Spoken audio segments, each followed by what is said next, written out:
નમસ્કાર, ભારત માતા કી જય. જય હિન્દ, જય ભારત. કાલે લોકસભાની ચૂંટણીના પરિણામ આવ્યા. બનાસકાંઠામાં બેન શ્રી રેખાબેન 30-31 વોટોથી એમની હાર થઈ ને ગેનીબેનની જીત થઈ. આ ચૂંટણી ઉપરથી એવું લાગી રહ્યું છે કે આખું ઇલેક્શન જાતિવાદ ઉપર રમાયું છે. સર્વે સમાજના સર્વે ભાઈઓને મારે એક જ વાત કહેવી છે કે સાહેબ, મોદી સાહેબે હિન્દુત્વ માટે આટલું બધું કામ કર્યું હોવા છતાં પણ જુએ એવું રિઝલ્ટ મળ્યું નથી.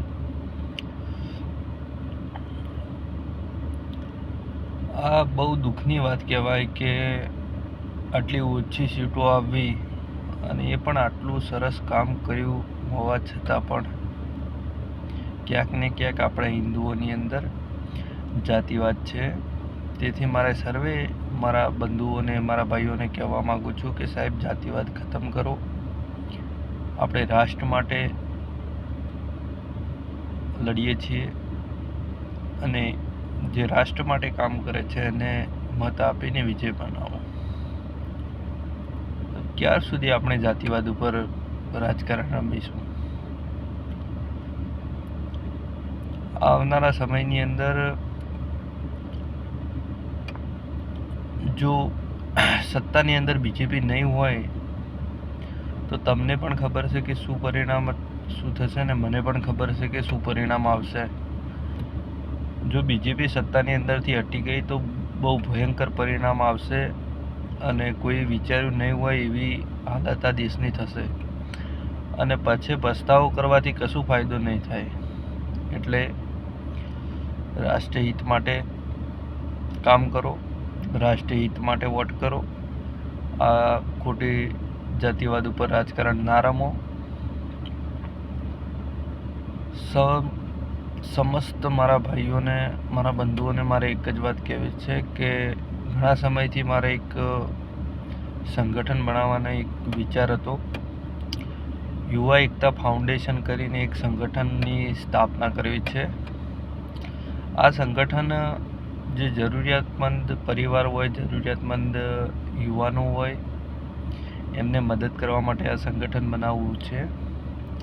આ સંગઠનની કાર્યપદ્ધતિ એવી હશે કે તમે આ સંગઠનની અંદર જોડાઓ તો તમારી યથાશક્તિ પ્રમાણે તમે ડોનેશન આપી અને આ સંગઠનની અંદર જોડાઓ અને ભવિષ્યની અંદર કોઈ પણ જાતની તકલીફ પડે કે કોઈ પણ જાતને તમારા ઉપર સંકટ આવે કે કોઈ પણ દુર્ઘટના થાય તો એ સમયે સંગઠન તમારા પડખે ઊભી હશે. તમારા ખભેથી ખભો મિલાવી અને કોઈ પણ જાતની કોઈ પણ વિકટ પરિસ્થિતિની અંદર સંગઠન તમારી મદદ કરશે, આર્થિક રીતે મદદ કરશે.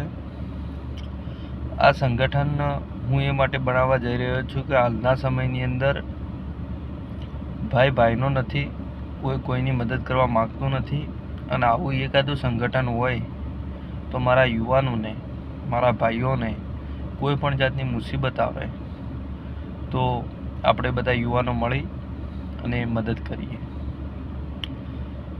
સાહેબ, ઘણા લોકો એવા હશે કે આવા કોઈ સંગઠન બનાવવાની જરૂર નથી એવા પણ વિચારધારા ધરાવતા હશે. તો એવા લોકોને હું કહેવા માગું